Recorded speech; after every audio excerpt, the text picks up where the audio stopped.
प्रभु तेरी वाणी जीवन की रोटी, नैनों की ज्योति अंधेरा मिटाती।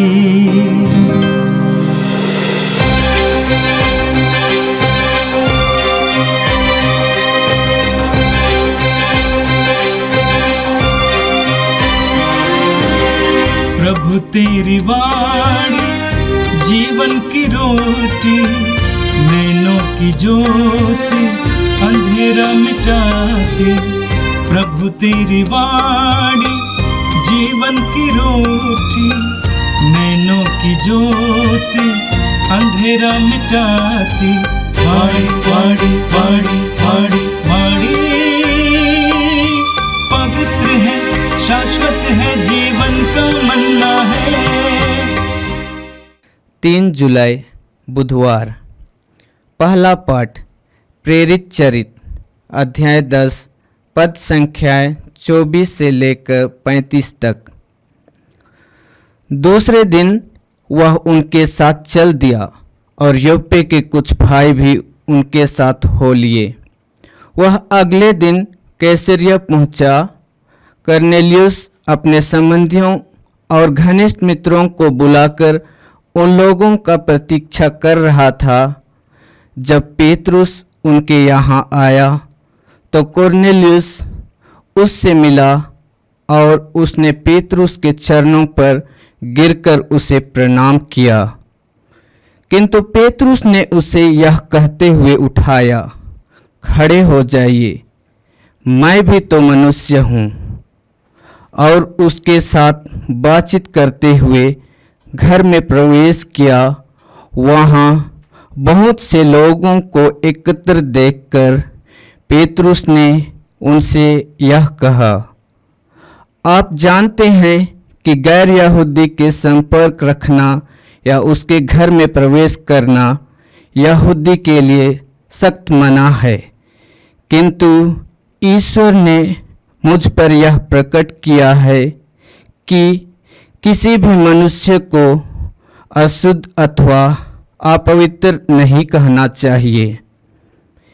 इसलिए आपके बुलाने पर मैं बेखटके यहाँ आया हूँ। अब मैं पूछना चाहता हूँ कि आपने मुझे क्यों बुलाया?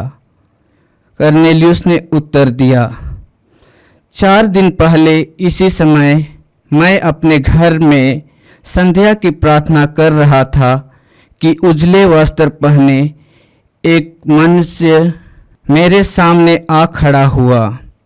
उसने यह कहा, कुरनेलियुस, आपकी प्रार्थनाएं सुनी गई है और ईश्वर ने आपको भिक्षादानों को याद किया है।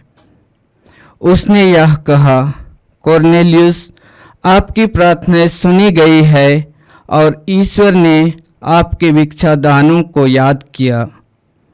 आप आदमियों को योप्पे भेजिए और सिमोन को, जो पेतरुस कहलाते हैं, बुलाइए। वह चरमा कर सिमोन के यहाँ समुद्र के किनारे ठहरे हुए हैं। मैंने आपको तुरंत बुला भेजा और आपने पधारने की कृपा की है।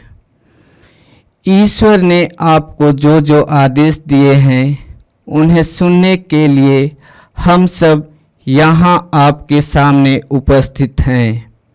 पेतरुस ने कहा, मैं अब अच्छी तरह समझ गया हूँ कि ईश्वर किसी के साथ पक्षपात नहीं करता। मनुष्य किसी भी राष्ट्र का क्यों न हो, यदि वह ईश्वर पर श्रद्धा रखकर धर्माचरण करता है तो वह ईश्वर का कृपा पात्र बन जाता है। यह प्रभु की वाणी है। संत यूहन्ना के अनुसार पवित्र सुसमाचार अध्याय 20 वाक्य 24 से 29 तक। ईसा के आने के समय 12 में से एक थॉमस, जो यमल कहलाता था, उनके साथ नहीं था। दूसरे शिष्यों ने उससे कहा, हमने प्रभु को देखा है। उसने उत्तर दिया, जब तक मैं उसके हाथों में कीलों का निशान न देख लूं, कीलों की जगह पर अपनी उंगली न रख दूं और उनकी बगल में अपना हाथ न डालूं, तब तक मैं विश्वास नहीं करूंगा। 8 दिन बाद उनके शिष्य फिर घर के भीतर थे और थॉमस उनके साथ था। द्वार बंद होने पर भी ईसा उनके बीच आकर खड़े हो गए और बोले, तुम्हें शांति मिले।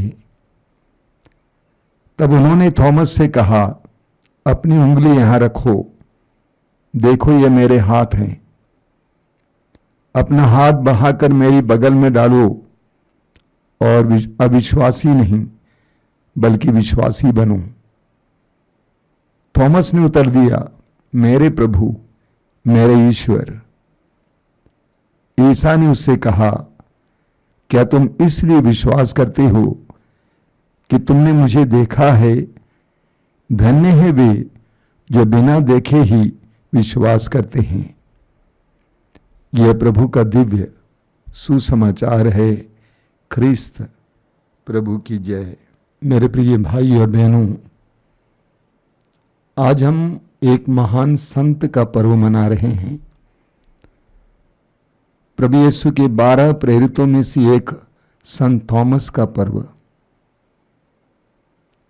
हम भारतीयों के लिए यह पर्व बहुत ही महत्वपूर्ण है।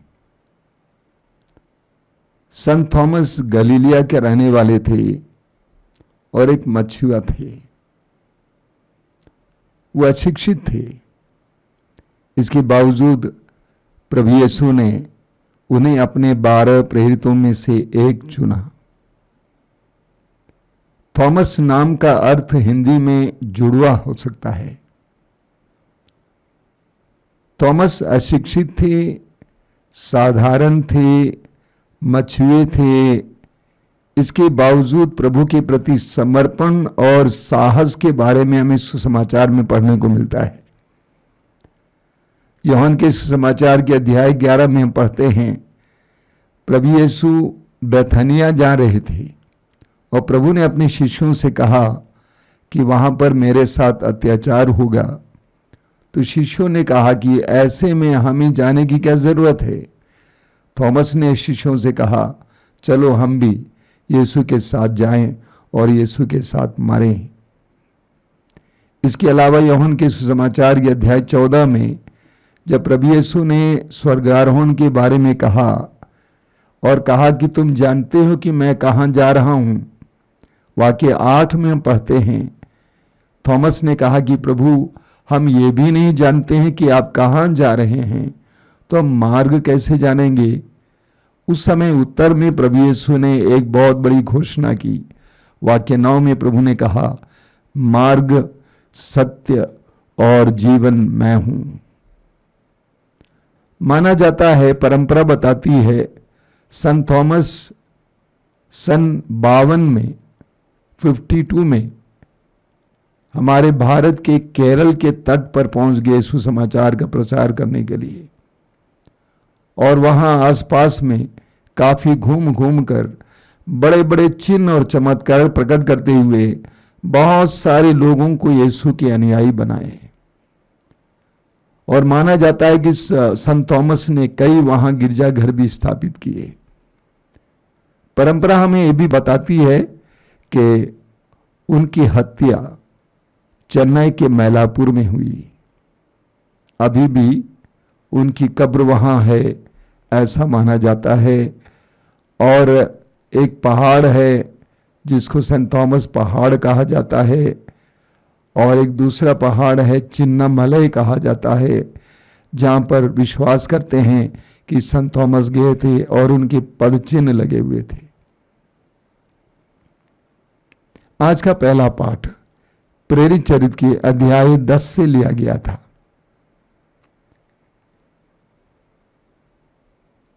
यहूदियों का गैर यहूदियों के साथ कोई रिश्ता नहीं था।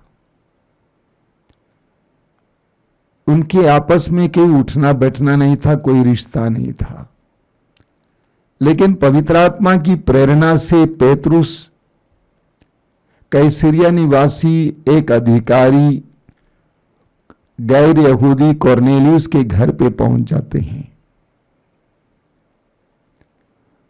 और वहां पहुंचने के बाद पेतरुस उनसे कहते हैं, आप जानते हैं कि गैर यहूदी से संपर्क रखना या उसके घर में प्रवेश करना यहूदी के लिए सख्त मना है, किंतु ईश्वर ने मुझ पर यह प्रकट किया कि किसी भी मनुष्य को अशुद्ध या अथवा अपवित्र नहीं कहना चाहिए। बहुत सुंदर बात है। पेतरुस को प्रभु ने प्रेरणा दी कि किसी को भी अशुद्ध अथवा अपवित्र मानना नहीं चाहिए।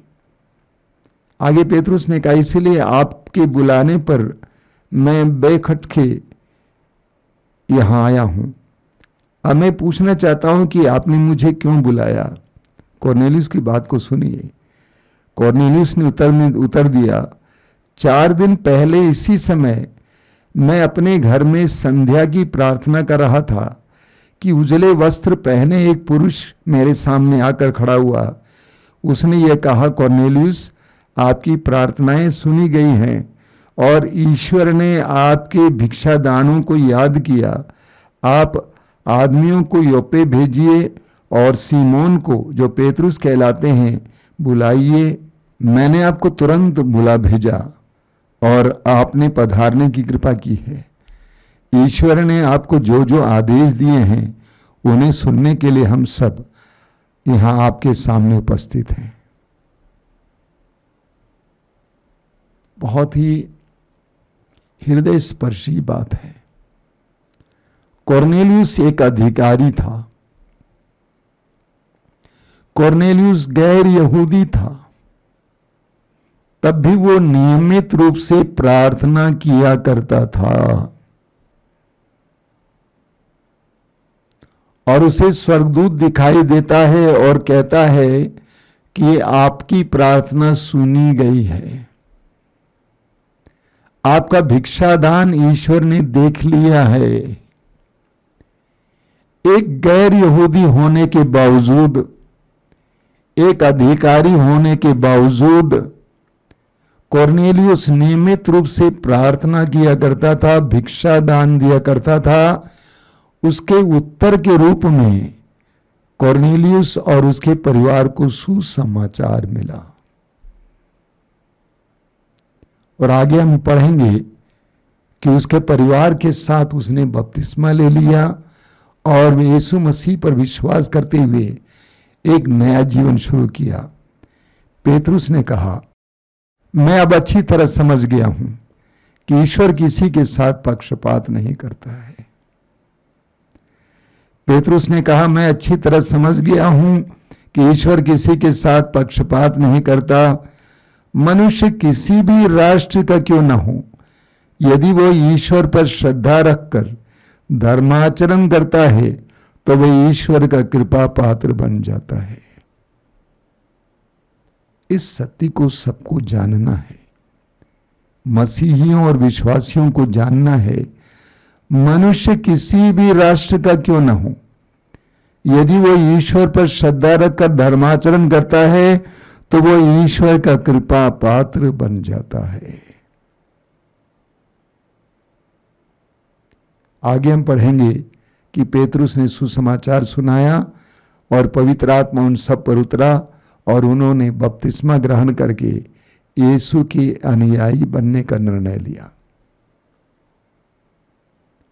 जो सीमाएं हैं हमारे बीच में, धर्म की सीमाएं, जाति की सीमाएं, ये सारी सीमाएं मनुष्यों के द्वारा बनाई गई सीमाएं हैं। ईश्वर की दृष्टि में इन सीमाओं का कोई महत्व नहीं है। सुसमाचारों में हम पढ़ेंगे कि प्रभु यीशु कैसे गैर यहूदियों की प्रशंसा किया करते थे, चाहे वो कनानी स्त्री हो, शतपति हो। यीशु गैर यहूदियों की प्रशंसा किया करते थे। ईश्वर की दृष्टि में इन सब का कोई मायना नहीं है।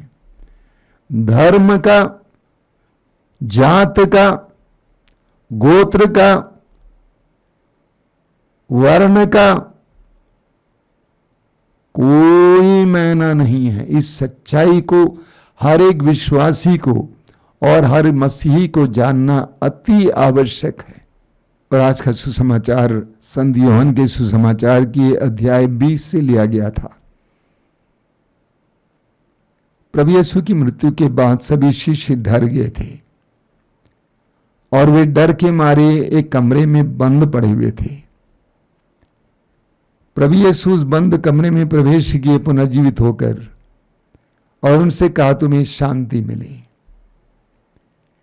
लेकिन उस समय संत थॉमस उनके बीच में नहीं रहा। जब बाद में संत थॉमस आए, शिष्यों ने बड़े उत्साह के साथ, बड़े आनंद के साथ कहा कि हमने यीशु को देखा है, वो पुनर्जीवित हुए हैं। तो थॉमस ने कहा कि मैं तुम्हारी बातों पर विश्वास नहीं करूंगा जब तक कि मैं उनके हाथ के घावों पर उंगली ना रखूं और उनके बगल के घाव में अपना हाथ ना रखूं, तब तक मैं विश्वास नहीं करूंगा। दो तरह से इस बात को देखा जा सकता है।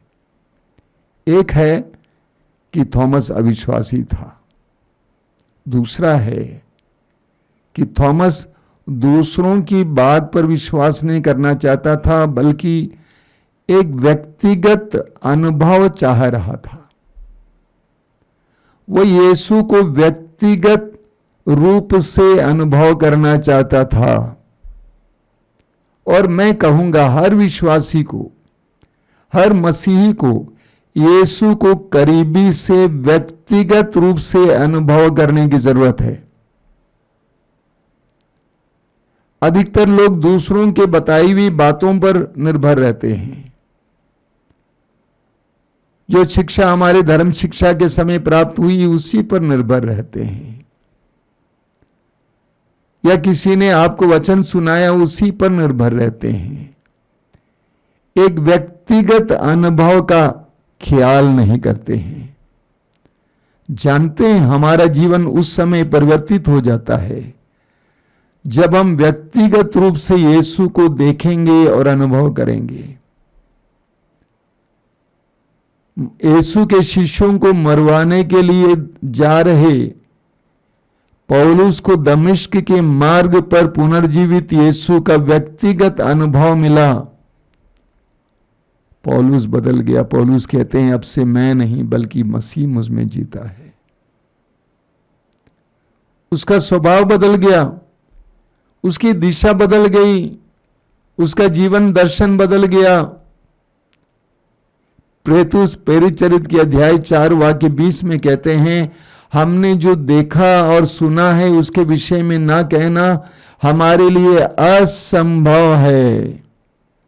Every Christian should have an experience of Christ.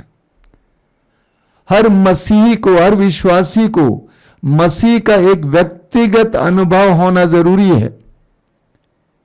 इसीलिए मैं लोगों से कहता हूं व्यक्तिगत प्रार्थना में यीशु का अनुभव करो, यीशु को सुनो, देखो, यह जरूरी है। तो मैं सोचता हूं थॉमस का कहने का तात्पर्य यह था कि मैं एक व्यक्तिगत रूप से यीशु को देखना चाहता हूं, उसका अनुभव करना चाहता हूं। अगली बार यीशु प्रकट हुए तो थॉमस को बुलाया और कहा कि अपनी उंगली मेरे हाथों की इस घाव में रखो और अपना हाथ मेरे बगल में डालो। और प्रभु ने कहा अविश्वासी नहीं बल्कि विश्वासी बनो। प्रभु ने कहा अविश्वासी नहीं बल्कि विश्वासी बनो। उसके उत्तर में थॉमस ने क्या कहा? हे मेरे ईश्वर, हे मेरे प्रभु। ये भी बहुत सुंदर बात है। थॉमस ने पहले विश्वास नहीं किया था, व्यक्तिगत अनुभव चाहता था, लेकिन जो ही उसने यीशु को देखा, उसने अपने विश्वास को और अपने समर्पण को व्यक्त किया। हे मेरे ईश्वर, हे मेरे प्रभु। हर मसीही का, हर विश्वासी का ये भी विश्वास होना चाहिए, यीशु मेरा ईश्वर है, यीशु मेरा प्रभु है। आगे प्रभु ने कहा, क्या तुम इसीलिए विश्वास करते हो कि तुमने मुझे देखा है? धन्य है वे जो बिना देखे विश्वास करते हैं। प्रभु ने कहा कि बिना देखे विश्वास करने वाले धन्य हैं। यह भी एक महत्वपूर्ण बात है। हालांकि थॉमस देखना चाहता था, प्रभु कहते हैं वे धन्य हैं जो बिना देखे विश्वास करते हैं। बहुत सारे विश्वासी और मसीही छोटे छोटे चमत्कारों पर ज्यादा विश्वास करते हैं। कहते हैं मां मरियम की आंखों से आंसू बहा और वहां पे बहुत भीड़ जा रही है, हम भी जा रहे हैं, मेरे लिए कोई फर्क नहीं पड़ता है, मां मरियम जीवित है, मैं जानता हूं। पवित्र हृदय के प्रभु यीशु के आंखों से खून बहा, जबलपुर में हुआ था कई वर्ष पहले, और भीड़ की भीड़ जा रही है देखने के लिए। इतना ही नहीं, एक बूंद खून पाने के लिए। इनका विश्वास इन सारी चीजों पर है। हमारा विश्वास ऐसा नहीं होना चाहिए। अगर मां मरियम की आंखों से आंसू बहा तो प्रभु से पूछना है कि प्रभु इसके द्वारा तू हमें क्या बताना चाहता है, क्या संदेश है। उसमें एक आध दो बूंद लेने का प्रयास ना करेंगे, प्रभु से पूछना है तू क्या कहना चाहता है। यीशु की आंखों से खून बहा तो यह पूछना चाहिए कि प्रभु ऐसा क्यों, तू क्यों दुखी है। प्रभु हमें बताएगा। तो हमारा विश्वास इन छोटी मोटी बातों पर नहीं होनी चाहिए। हमारा विश्वास सिर्फ चिन्हों पर नहीं होना चाहिए। हां, अगर प्रभु ने ऐसा चिन्ह प्रकट किया तो सबको बताना चाहिए, ताकि लोग जाने कि प्रभु जीवित हैं, प्रभु कार्य करते हैं। लेकिन एक साधारण विश्वासी और मसीही का विश्वास इन सारी चीजों पर नहीं होनी चाहिए। प्रभु कहते हैं धन्य है वे जो बिना देखे ही विश्वास करते हैं। कुछ दिन पहले हमें देखने को मिला वीडियो में कि कहीं पर परम प्रसाद में यीशु का चेहरा दिखाई दिया। मैंने उसे देखा नहीं, क्योंकि मुझे देखने की आवश्यकता नहीं थी, क्योंकि मैं जानता हूं कि परम प्रसाद में यीशु है। तो चेहरा देखने की क्या जरूरत है? ही इज देयर, यीशु वहां है। मेरे प्रिय मसीह भाई और बहनों, इन सारी बातों के पीछे मत जाइए, बल्कि बिना देखे ही प्रभु की बताई हुई हर एक बात पर, प्रभु के किए हुए हर एक कार्य पर विश्वास कीजिए। ये प्रभु चाहते हैं। आइए हम प्रार्थना करें। प्रभु यीशु, धन्यवाद देते हैं आज के सुंदर दिन के लिए। धन्यवाद देते हैं संत थॉमस के लिए, उनको हमारे देश में भेजने के लिए, उनके द्वारा बहुत सारे लोगों को तेरे अनुयायी बनाए जाने के लिए। प्रभु इस समय हम लोग प्रार्थना करते हैं भारत की कलीसिया के लिए। हमारी कलीसिया को सुरक्षा दीजिए, आध्यात्मिक ज्ञान दीजिए, प्रकाश दीजिए। विशेष करके हम प्रार्थना करते हैं कलीसिया के अगुओं के लिए, उन्हें आध्यात्मिक ज्ञान दीजिए, तुझे गहराई से जानने और अनुभव करने की कृपा दीजिए। ये प्रभु ये सुनने वाले मेरे भाई बहनों के लिए मैं प्रार्थना करता हूँ, उन्हें आशीर्वाद देना। आज का पूरा दिन उनके लिए आशीष का दिन बने। हमारी प्रार्थना को ग्रहण कर, आमीन। प्रभु तेरी वाणी जीवन की रोटी, नैनों की ज्योति अंधेरा मिटाती। वाणी वाणी वाणी वाणी वाणी पवित्र है, शाश्वत है, जीवन का मन्ना है।